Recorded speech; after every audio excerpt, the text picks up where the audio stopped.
Quiero que abra la escritura. Vamos a quiero dar alguna serie de enseñanzas de concientización tocante a la evangelización. Daniel capítulo 12, versículo 3. Vamos a estar hablando en esta noche el porqué de la evangelización personal.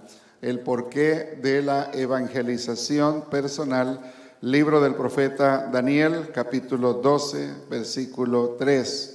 Abra su Biblia, léalo. Yo sé que ahí está proyectado, pero vamos en este momento a leer todos la palabra de Dios. Dice así la palabra de Dios: los entendidos resplandecerán como el resplandor del firmamento, y los que enseñan la justicia a la multitud como las estrellas a perpetua eternidad.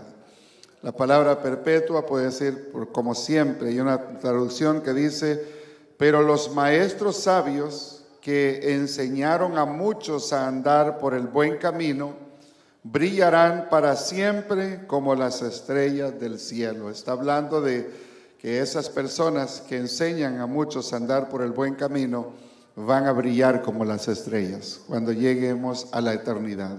Oremos en esta noche. Señor Jesús, le damos gracias por estar aquí en esta noche a mitad de semana. Es una bendición el poder estar en sus atrios. El salmista decía: mejor es un día en tus atrios que 1000 fuera de ellos. Porque en esta noche no solamente hemos podido alabarle, sino también hemos venido para recibir el consejo de su palabra. Ayúdanos a asimilarla y a entenderla en el nombre de Jesús. Amén. Pueden sentarse, hermanos. El tema, decíamos, que es el porqué de la evangelización personal. Es decir, por qué nosotros debemos involucrarnos en la evangelización.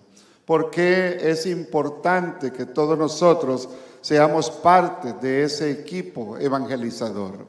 Y una de las cosas que puedo decirles a manera de introducción es que uno de los privilegios más grandes que del creyente es el estar asociado con Dios en la obra de ganar almas para su reino. Es decir, usted se convierte en un socio con Dios. Y eso, hermano, es bien tremendo, bien bonito, porque es ser socio de Dios. Imagínense ser socio del Rey de los cielos, del inmortal e invisible. Dios, estaba pensando que Dios, pudiendo emplear otros medios para salvar la humanidad, para rescatar a los cautivos, a los pecadores, le ha placido en su gran amor, en su soberanía, el escogernos a nosotros, como lo vemos allá en el caso de Hechos capítulo 10, versículos 1 al 6, de aquel hombre llamado Cornelio que estaba orando. Dice: este hombre era justo, era piadoso, temeroso de Dios con toda su casa. Y un día estaba ayunando y orando cuando de repente ve una visión, un resplandor y un varón que se pone delante de él. Y este varón traía un mensaje de parte de Dios. Pero el mensaje no consistía en explicarle el plan de salvación. El mensaje consistía en que era una orden de parte de Dios diciéndole: envía hombres a cierta ciudad, a la ciudad de Jope, para que hagan venir a un hombre que tiene por sobrenombre, a un hombre llamado Simón, que tiene por sobrenombre Pedro. Él te va a decir todo lo que es necesario que sepas. Él te va a mostrar el camino de la salvación. Y en ese acto, hermanos, Dios estaba haciendo a Pedro su socio, a través del cual Dios, juntamente con Pedro, iban a salvar a toda una familia para el reino de los cielos. Entonces, cuando usted va a evangelizar, cuando usted va a compartir el mensaje de las buenas nuevas, usted se está convirtiendo en un socio con Dios. Dios lo está utilizando a usted para traer a los pies de Él a aquella persona que está perdida y desamparada. Otra cosa es que pocas cosas que hagamos pueden tener resultados tan duraderos e importantes como el ganar un alma. Verdaderamente el obrero personal influye en la eternidad. Es más beneficioso ganar un alma que trabajar y ganarse $1.000.000. Porque usted puede y yo podemos trabajar arduamente, podemos ganar mucho dinero, comprar muchas propiedades, pero cuando nos muramos todo eso se va a quedar. Y otros van a venir a disfrutar lo que con sacrificio nos ha costado a nosotros. Pero cuando ganamos un alma para el Señor, eso tiene una repercusión en la eternidad. No solamente vamos a tener el gozo de saber que Dios nos escogió a nosotros para rescatar, para sacar de la idolatría, de los vicios, de la ignorancia, una persona que ahora antes era un hijo de las tinieblas, pero ahora que ha creído el Evangelio se ha convertido en un hijo de la luz. Y no solamente eso, sino que esa persona va a estar agradecida por el resto de su vida. Yo han pasado muchos años y hasta el día de hoy yo recuerdo exactamente ese día, lunes, cuando el hermano que me evangelizó tocó la puerta del apartamento donde vivíamos. Y recuerdo las palabras, recuerdo la sonrisa de él que me expresó cuando él me hizo la invitación. Nunca se me va a olvidar hasta el día de mi muerte. Puedo llegar a vivir 100 años o más de 100 años y me voy a acordar de ese día, cuando esa persona. Pero no es solamente eso, el recuerdo, el agradecimiento que hay de parte de nosotros que hemos creído, sino que en la eternidad vamos a ser recompensados por cada alma que nosotros le testificamos del Evangelio. Y eso es algo glorioso. Entonces nos hacemos socios con Dios y somos también nosotros, venimos a tener ese trabajo, tiene un resultado tan duradero que repercute en la eternidad. Por eso la escritura que leímos dice que los entendidos resplandecerán como el resplandor del firmamento, y los que enseñan la justicia a la multitud, los que enseñan el buen camino, cómo deben de andar las personas, dice que van a resplandecer como las estrellas a perpetua eternidad. Un día Dios los va a colocar y van a decir: este hombre, esta mujer fue un socio conmigo para la salvación de esta persona y de esta otra familia. Ahora hay 3 cosas en esta noche y quiero que pongan cuidado. La evangelización es un gran privilegio. O sea, el evangelizar es un privilegio que Dios nos da. Dios se identifica tanto con los ganadores de almas que les permite hablar como si ellos mismos fueran los medios de la salvación. O sea, como si ellos mismos fueran los que iban a traer la salvación a los perdidos. Y eso lo podemos ver en Romanos capítulo 11, versículo 14. Romanos 11, 14, el apóstol Pablo dice estas palabras. Note lo que el apóstol Pablo dice: por si en alguna manera pueda provocar a celos a los de mi sangre y hacer salvos a algunos de ellos. Pablo está diciendo: yo voy a ser el que los voy a salvar. Yo voy a ser el canal, el medio de salvación para esta familia, para mis hermanos, para mis primos, para mis tíos. Es lo que Pablo se está ahí. Dios lo permite eso. Imagínense, nos permite tanto, es como decir: no, te voy a utilizar para que tú seas el canal de bendición. Y eso es un privilegio, el que Dios nos conceda eso, el que Dios permita, y para eso están esas escrituras.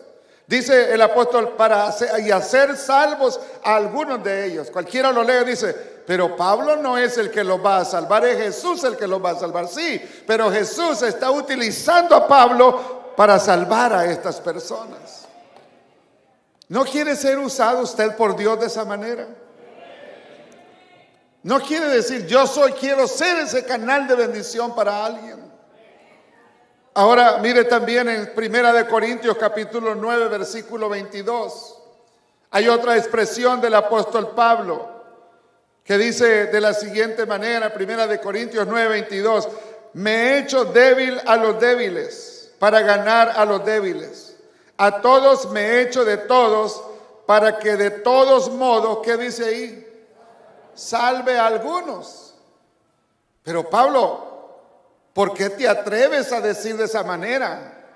Si tú eres simplemente un instrumento. Pero no es Pablo el que está permitiendo eso, es Dios el que está permitiendo que quedaran aquí escritas estas palabras para darnos a entender el enorme privilegio que Dios nos quiere hacer parte a todos nosotros.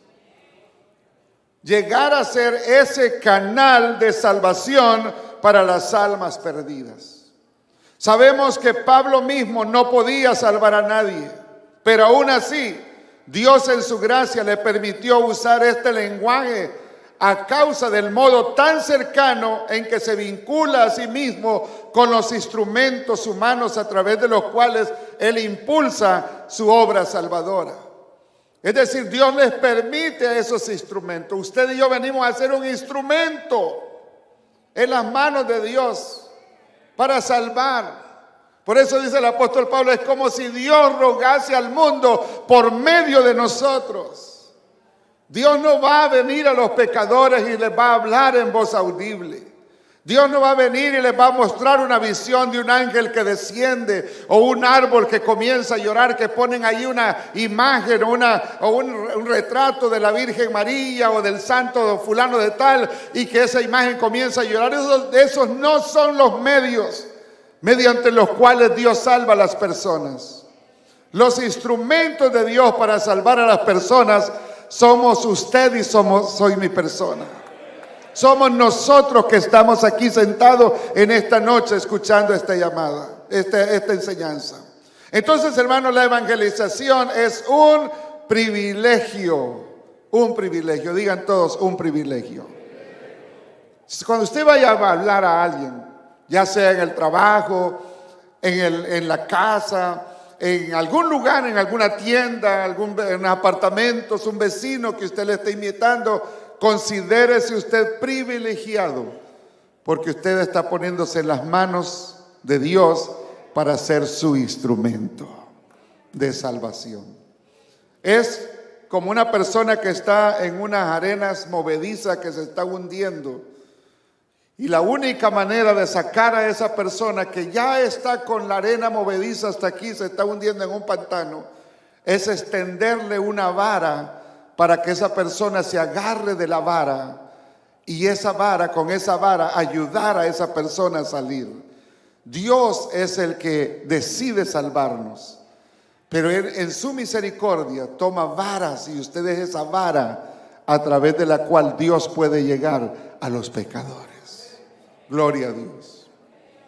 En segundo lugar, la evangelización es un solemne deber, es un deber muy importante de todos nosotros. La evangelización personal no solo es un gran privilegio, sino también es un deber muy grande, muy importante. Veamos 3 escrituras. La primera está en Mateo capítulo 28, versículos 19 y 20. Por tanto, id y haced discípulos a todas las naciones, bautizándolos en el nombre del Padre y del Hijo y del Espíritu Santo y enseñándoles todas las cosas que os he mandado. Ese es Mateo capítulo 28, versículo 19 y 20. Aquí el Señor manda a sus discípulos a ir y hacer discípulos a todas las naciones. Ahora, ¿cómo se hacen estos discípulos? ¿Cómo se hacen? La Escritura dice, bautizándolos en el singular nombre del Padre y del Hijo y del Espíritu Santo. No dice en los nombres, no dice en los títulos, Él dice en el nombre. Y usted y yo conocemos cuál es ese nombre. Porque Pedro en Hechos capítulo 4 versículo 12 lo dice, que Dios le ha dado un nombre que es sobre todo nombre. Amén. Dice, porque no hay otro nombre bajo el cielo dado a los hombres en el cual podamos ser salvos. Solo hay un solo nombre. Y ese nombre es Jesús. Entonces, ¿cómo debemos bautizar a las personas? En el nombre de Jesús. Hechos 2:38. Entonces es necesario que la persona que quiere ser un discípulo, ¿y qué es un discípulo? Es un seguidor de Cristo. Usted y yo somos seguidores de Cristo. Por eso dejamos todos los miércoles, venimos a la casa, a la iglesia. ¿Por qué? Porque queremos más de Cristo. Queremos aprender más de Cristo. Queremos estar más con Cristo. Y un día vamos a estar a sus pies por toda una eternidad con Cristo. Gloria a Dios. Gloria a Dios. Entonces, ¿cómo se hace? Bautizándolos. En segundo lugar, enseñándoles que guarden todas las cosas que Él ha mandado. Por eso es la importancia de enseñarles los estudios bíblicos, para que ellos aprendan a vivir la vida cristiana. Aquí en nuestra iglesia tenemos las clases bautismales de preparación para el bautismo. Luego tenemos las clases de nuevos creyentes. Y esas clases son importantes porque ahí aprende los rudimentos de la fe, lo esencial para poder vivir una vida cristiana, para poder ser un buen discípulo. Entonces no tiene sentido discutir que este mandamiento está solamente dirigido a un grupo determinado de personas, sino que este mandamiento que el Señor da lo está dando para toda la iglesia.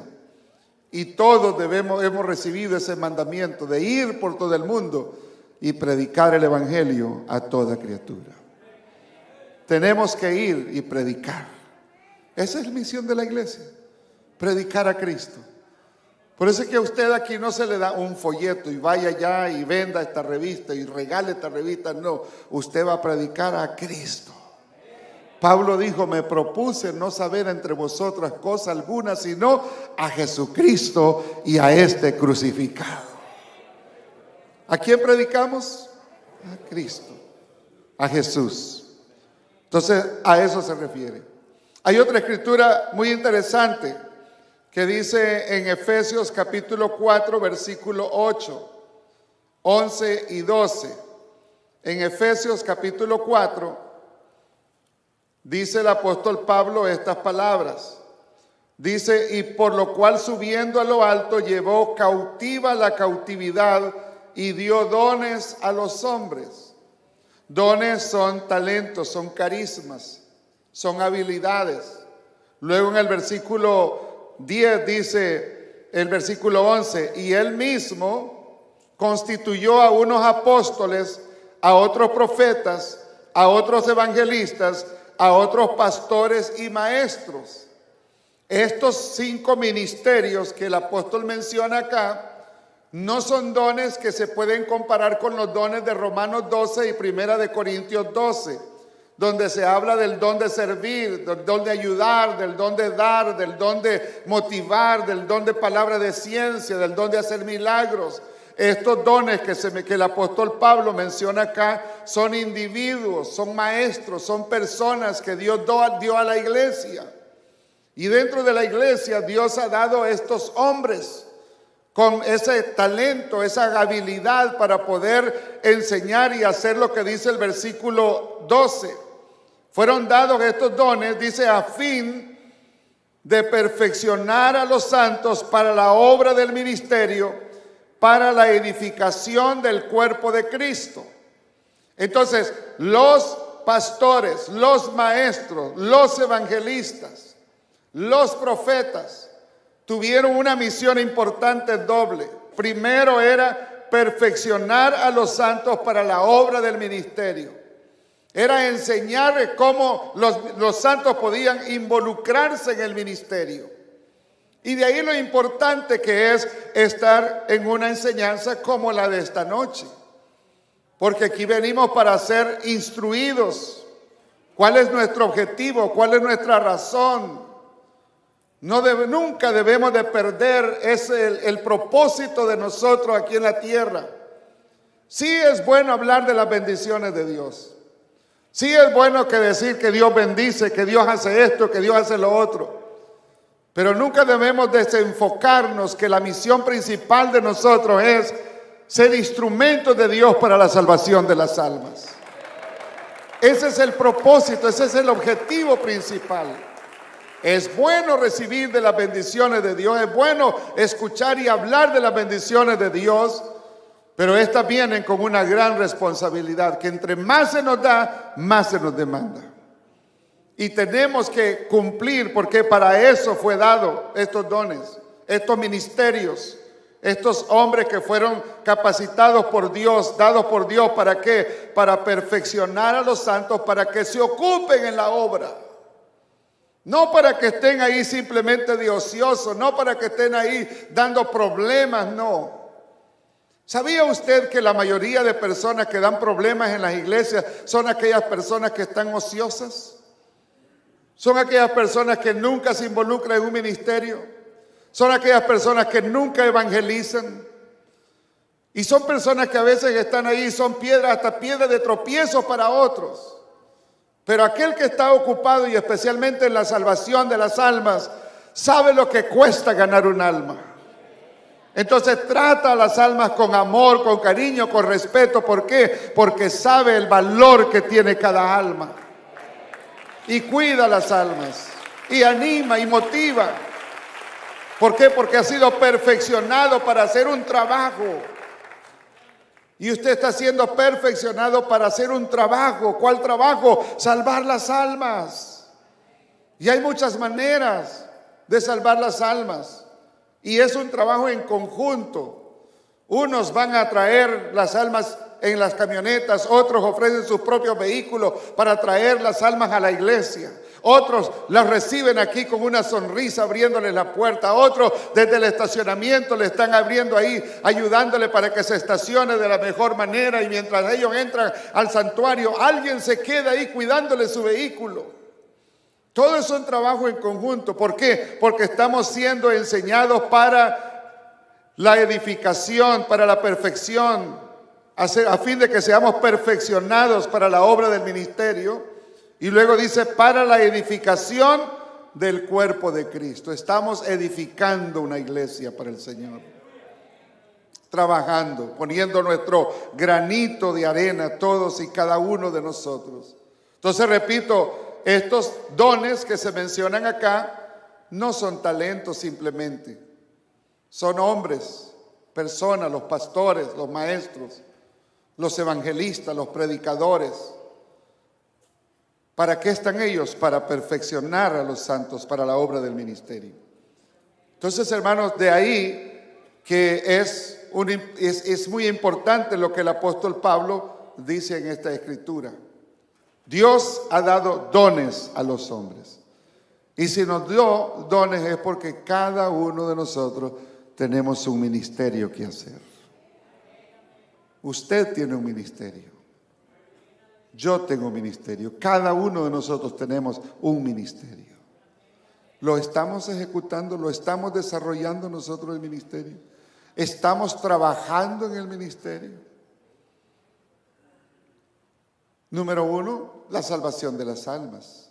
Número 2, el estimular la fe de otra persona, ayudar a alguien que está desanimado. Hay muchas maneras, pero todos los maestros de la escuela dominical, ellos pasan ahí encerrados todos los domingos, pero están sembrando las primeras semillas del evangelio en los corazones de esos niños, para que el día de mañana esas semillas van a germinar y van a nacer y van a producir ese sentir de que esos niños les sirvan y se entreguen al Señor, como lo hicieron este domingo, un grupo de jóvenes que se bautizaron, habiendo nacido aquí en la iglesia, comprendieron la necesidad del bautismo. Entonces, los adolescentes, los jóvenes, todos estamos trabajando, estamos sirviendo útiles en el ministerio. Y otro pasaje importante que quiero decirles en esta noche está en 2 de Timoteo, capítulo 2, versículo 2, muy cerquita del pasaje que leímos al principio. El apóstol Pablo dice unas palabras aquí muy importantes. Dice, lo que has oído de mí ante muchos testigos, esto encarga a hombres fieles que sean idóneos también para enseñar también a otros. O sea, lo que has oído, en lo que has sido instruido, encarga a otros. Y el énfasis principal de este versículo concierne a la transmisión de la verdad bíblica a las demás personas en la iglesia, para que éstas a su vez puedan enseñar a otros. Entonces, cada uno debe pasar la verdad a otro, instruyéndole a hacer lo mismo. Y eso es lo que consiste a ser discípulos. Usted recibe y usted da. La otra persona recibe y da. Y así va el eslabón. ¿Hasta qué? Hasta que el evangelio se va proclamando, enseñando, expandiendo hasta lo último de la tierra. Felipe recibió la palabra. Y una vez que Felipe salió de Jerusalén, llegó a Samaria. ¿Y qué hizo Felipe? ¿Se fue de vacaciones? No, comenzó a predicar. Comenzó a orar por los enfermos, comenzó a ministrar por las necesidades que habían ahí. El resultado es que cuando Felipe oraba por una persona que tenía fiebre, la persona era sana. Y después aquella persona le dijo, pero ¿cómo me sanaste? Bueno, no fui yo. Es que yo predico a un Cristo de poder, a un Cristo que murió en Jerusalén, fue sepultado, al tercer día resucitó y ahora está sentado en la majestad de las alturas y tiene bajo sus pies toda potestad y todo dominio. Dijeron, Felipe, ¿por qué no oras por mi primo que dicen que está poseído y anda y hace mi desnudo? Está poseído por un demonio. Felipe iba y invocó el nombre del Señor. El demonio se fue y aquella persona fue sana. Y luego aquella familia dijeron, pero ¿qué pasó aquí? Bueno, es que yo predico a un Cristo de poder, que echa fuera a los demonios, que sana a los enfermos, que hace ver a los ciegos, que liberta a los cautivos. Y las personas comenzaron a creer. Hechos capítulo 8, léalo. Las personas comenzaron a creer y en el nombre de Jesús comenzaron a bautizarse hombres y mujeres. Por un hombre que llegó predicando la palabra. Lo importante que es predicar, mire este ejemplo. ¿Qué tan rápido se puede promover o extender el evangelio? Dice un estudio que empezando con una persona,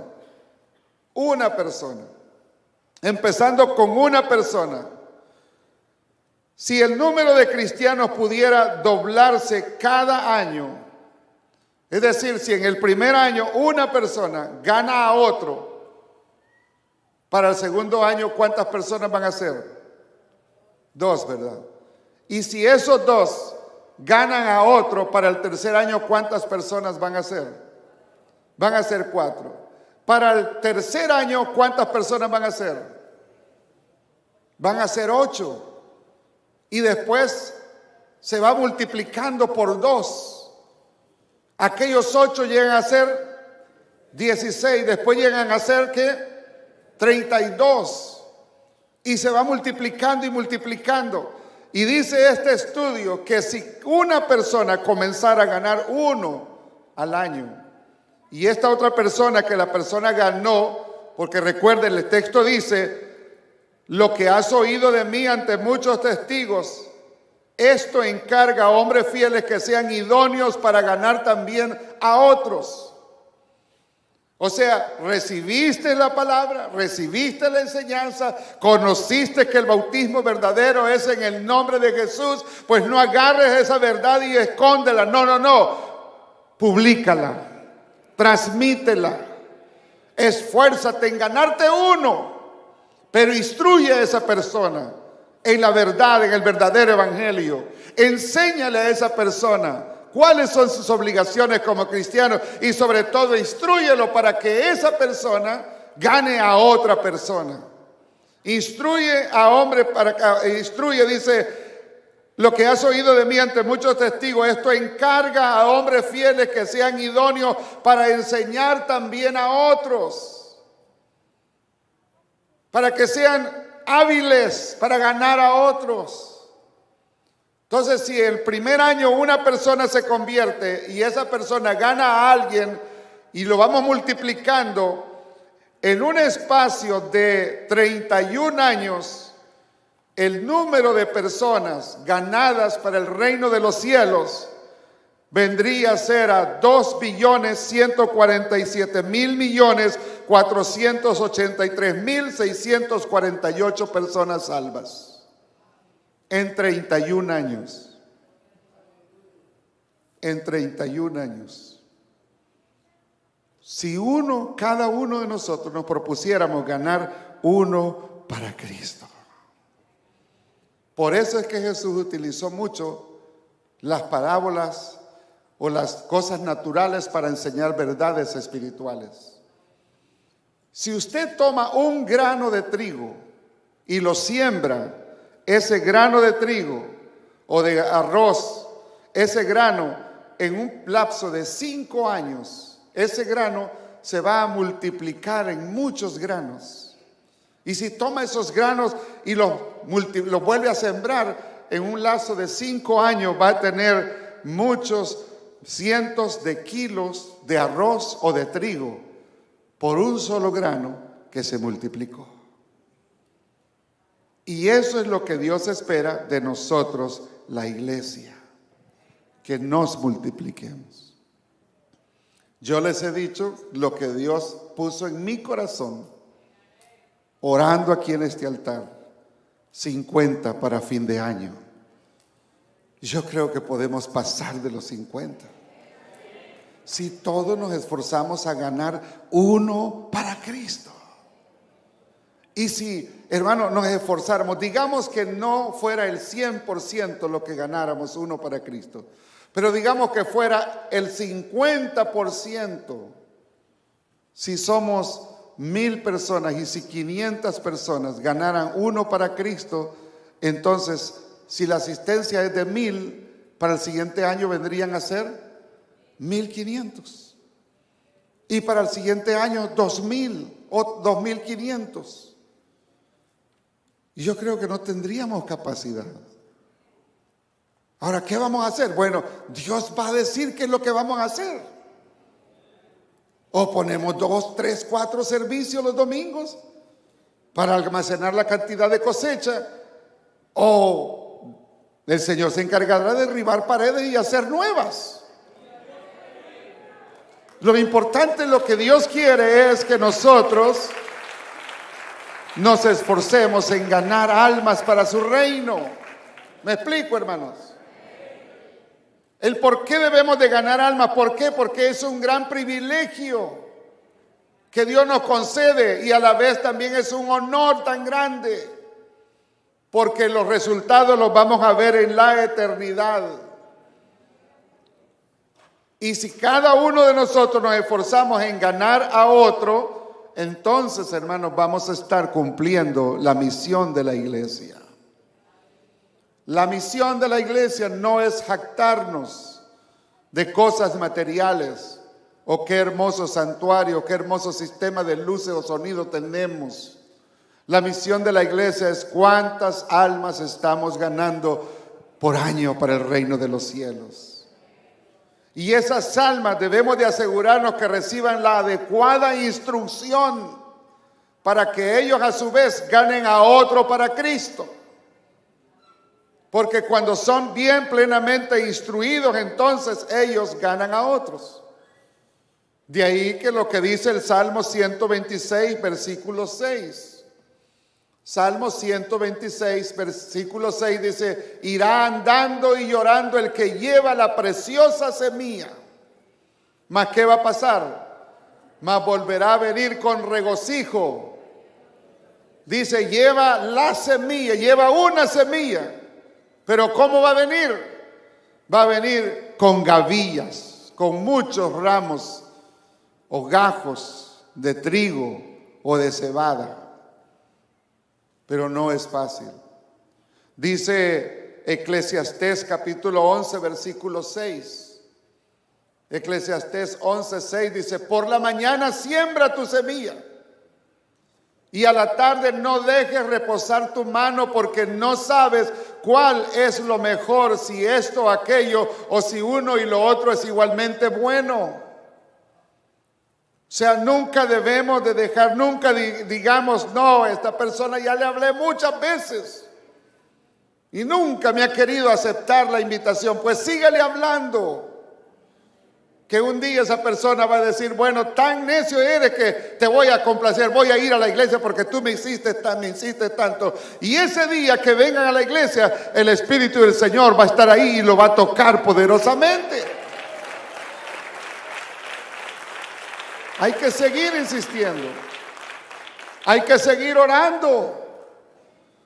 Señor, yo te pido por mi amigo, yo te pido por mi familiar, yo te pido por mi vecino, yo te pido, siga orando como Ana cuando estaba, Señor, dame un hijo. O como aquella mujer que decía, dame un hijo, le decía a su esposo, o me muero. Así la iglesia debemos de ser, hermanos. Y así el Señor quiere que esta iglesia sea, que tengamos pasión por las almas. Pasión por las almas. Repita, pasión por las almas. Dios nos llama a hacer eso. Entonces evangelizar es un privilegio extraordinario y es una responsabilidad grande que Dios nos ha dado a nosotros. Porque si Pedro se hubiera negado a ir, Cornelio no hubiera sido salvo. ¿Cuántos de nosotros no hemos sido negligentes y no hemos ido? ¿Cuántas veces nos han llamado, ¿por qué no vienes a orar por mi familiar? Y a veces, déjame hablar con mi pastor a ver si va. No, vaya usted y ore por ese enfermo. Y crea que el Espíritu Santo que está en usted fluirá y sanará a ese enfermo. No necesita a su pastor para hacer esto, ni a un diácono, no. Usted es el instrumento que Dios quiere usar. Usted es el instrumento. Capacítese entonces. Porque, hermanos, la pregunta que cada uno debemos ahora responder es, ¿qué voy a hacer al respecto con esta responsabilidad y con este privilegio? ¿Qué va a hacer usted? Para cualquiera que no esté muy seguro de la respuesta, sencillamente quiero leerles lo que encontré aquí en un libro escrito este párrafo por un ateo, y este ateo dijo lo siguiente: si yo creyere firmemente, como millones dicen creer, que el conocimiento y la práctica de la religión en esta vida influencia el destino en la otra vida, la religión significaría todo para mí. Me apartaría de toda diversión terrenal como si fuera escoria, de las preocupaciones terrenales como locuras y de las ideas y sentimientos terrenales como vanidad. La religión sería mi primer pensamiento al despertar y mi último pensamiento antes que el sueño me venciere por las noches. Trabajaría solo por su causa. Consideraría que un alma ganada para el cielo valdría una vida de sufrimiento. Las consecuencias terrenales nunca influenciarían mi decisión ni sellarían mis labios. La tierra con sus alegrías y sus tristezas nunca ocuparían ni un momento de mis pensamientos. Me esforzaría al máximo en considerar exclusivamente la eternidad y las almas inmortales y a mi alrededor, prontas a ser eternamente felices o desgraciadas.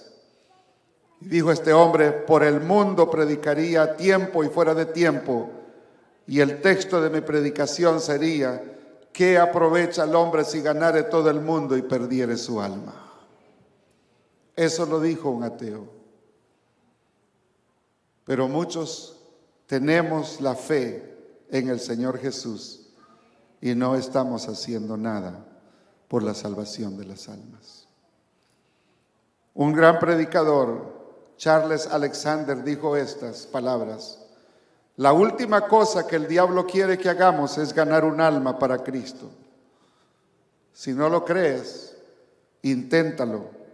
El diablo te dejará ir a reuniones de oración, te dejará hablar acerca de temas religiosos y hacer grandes obras, solo si no llegas a intentar convencer a los demás que acepten a Cristo como su Señor y que lo confiesen abiertamente ante los demás como su Salvador. Entonces el diablo te hará la guerra, tendrás oposición. ¿Por qué? Porque Él está interesado en que nosotros no rescatemos las almas perdidas. Pero el llamado de Dios es, tenemos que salir a ganar las almas. Pasión por las almas. Pasión por las almas. Pasión por las almas. Carga por las almas. Necesitamos hablar, necesitamos capacitarnos, necesitamos prepararnos. ¿Para qué? Para ir allá y ganar a otros, que a su vez puedan ganar también a otros. Ese es el llamado de Dios para su iglesia. Y creo que es la voluntad y el propósito de Dios para el 2024. Dios quiere que seamos luz para las naciones. Luz para las naciones. Luz para los perdidos. Luz para rescatar tantas almas que están necesitadas. Esforcémonos, hermanos. Esforcémonos. No para la gloria del hombre, no, sino por la carga que hay en nuestros corazones de salvar las almas para su reino. Ese es el llamado de Dios. ¿Cuántos queremos aceptar ese llamado? Amén. Póngase en pie en este momento. Vamos a hacer una oración y le vamos a decir: Señor, ayúdanos. Danos carga por las almas perdidas. Y mire, muchas veces, yo siento esto, muchas veces las almas Dios mismo las va a traer acá. Pero usted necesita ponerse pilas, hermano, hermana. Póngase pilas, acérquese a ellos, salúdelos.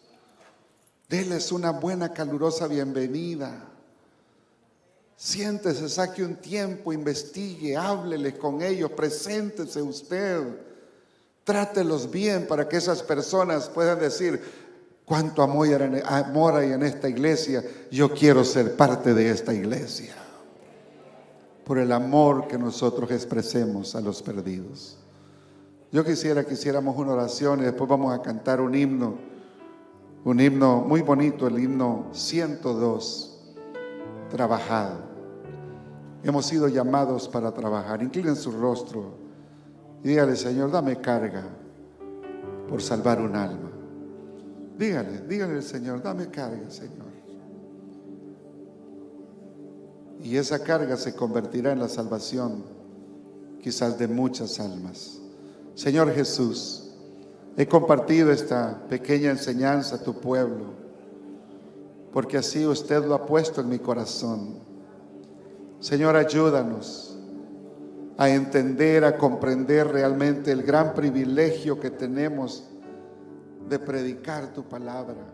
Es un privilegio extraordinario, pero a la vez una responsabilidad muy grande, porque un día usted nos pedirá cuenta qué hicimos con el testimonio. Ayúdanos en el nombre de Jesús. Se lo pedimos en esta noche, en el nombre de Jesús. Amén, Señor Jesús.